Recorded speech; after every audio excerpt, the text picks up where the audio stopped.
I have this dresser by Chrysnbon. We call it a dresser here in the UK. I think in the States it's called a hutch. So let's have a look and see what it's like.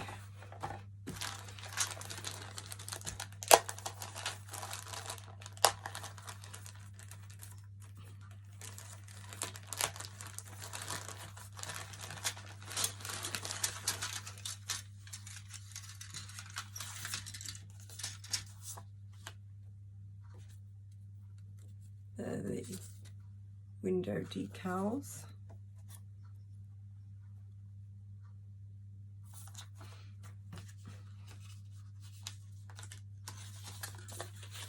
And here are the instructions.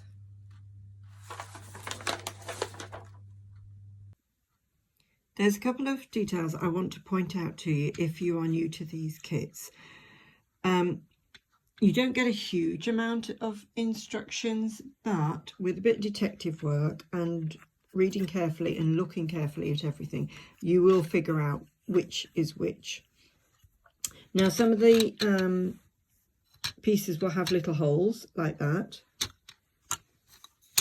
or like that, and then other pieces will have little sticky outy bits. So they're like the hinges of these doors or whatever. And sometimes there's a ledge and these fit around each other. The other thing to note is that if you were to put your head in the cupboard and have a look, so that this is the back of the cupboard, where it would be visible, it's sort of got a wood grain effect. That's the back of the cupboard. This is the inside of the cupboard. Here is the drawer, and here is the flower store, I think they're calling it, flower bin. So this is an end, and it's smooth on the inside because this is the inside of the flower bin. That's the outside. This is the other end, and this is where the drawer is going to be. This is the inside of the cupboard. You can see the bits from the mould to give you a clue as to which is the right side and the wrong side on some, because otherwise you might think, is this a right or a wrong? Well, that's the inside. That's, if you like, the outside. Now everything is stuck onto these trees, and there are extra little blobs in places. What you want to start doing is carefully removing the things from the trees, and then you will find an example of one. When you're looking, you can't always find it, or use this one. Then there's a little tiny snag left of plastic that you need to trim off with your blade. So look carefully at everything. See, that's going to come off, and then there'll be a little snaggy bit that needs to be trimmed off. But be careful of these, the hinges, which is why you want to look very carefully to see which bit's which before you start. And also on this particular unit, there's this. This is a slide-in shelf bit that goes underneath there, underneath the top, the ledge, and it has a little knobbly bit off where you don't want to trim that off. You want to keep that. And also, these are the knobs for the drawer fronts, pretend drawer fronts, and also the cupboards. And also, this unit comes with a rolling pin, which is fairly distinctive. But these are the cupboard handles. Let's get that in focus. So you can see there's little nudgery bits that need to be trimmed off there. I would paint these in situ. I normally take things off, and I'm going to make this up and then do some paint treatments. And but I will trim these off and probably paint them in situ, because otherwise what have you got to hold on to while you're painting? Really tricky. You might need to do 2 coats of paint on the knobs to get the the detail that you want.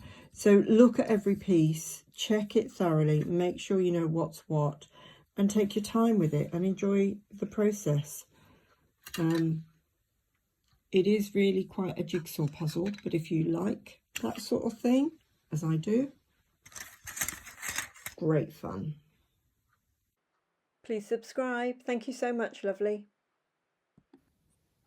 Here we are, the finished item. I'm delighted with this. This is the glue that I used for sticking the whole project together. And this is the glue I used to stick in the window, the glass for the cupboards. It was far more fiddly than I thought it was going to be, I have to say. You need about 15 hands doing this, and I started doing it on camera and it was just going on too long and getting... So anyway, I'm sorry I didn't do it on camera. So let's show you what's going on. The finish I did was a mixture of white and yellow paint and just dry brushed that on. So, you know, Maggie isn't a decorator, but she just wanted to upcycle this vintage dresser that she got. As I say, it's an American style dresser. It has this flower bin, which does open. It came with a rolling pin, which I've painted in a sort of porcelain colour and then put some varnish on, and wooden handles. So that might be where she keeps her unused kitchen utensils. This little pull-out tray, I made a mess with that.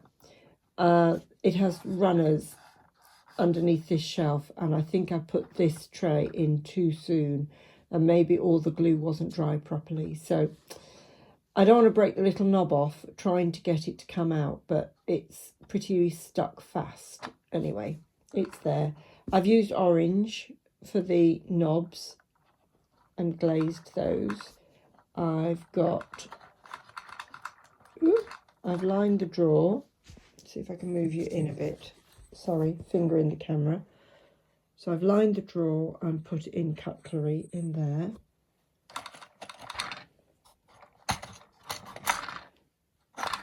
And this cupboard doesn't have a shelf in it, but that's fine. So I've put glasses down there. These, they're rather large, but they're like pint glasses. So I'm going to be selling those in my Etsy shop. Back in there. These are beautiful wine glasses. I don't know, I might get some more and stock those. They're a bit more expensive, but lovely, lovely quality. These are pretend drawers. They're not real drawers. And the cupboard is gorgeous. It has, you know, when you have a little lip, so you've got to open this side first and then this side. So I just put in loads of mugs because, let's face it, sorry, I keep moving you off camera. You can never have too many mugs, can you, in a kitchen when before dishwashers, everything had to be hand washed. So you've got your mates coming around for a cup of tea. Delighted. I painted the top as well. That's sort of like a recessed top, roughly. Maggie May isn't a decorator. I'm going to put things up there because that's where often you hide things on top of a dresser. I used to have a customer when I did chiropody, and they used to keep the checkbook up on top of the kitchen dresser, and they hadn't got it out one time when I was visiting, so I saw them get it down. I thought, oh, that's where you keep your checkbook. Didn't matter to me. I know most people's secrets doing that sort of job. Anyway, really delighted. If you make yours, please show me the pictures and have fun with this. And remember to have a sense of humour when you're putting it together. And here it is in situ. Yeah, I've still got the skirting boards to do in the kitchen, but I've got quite a lot to do in there yet. But I'm really pleased with that.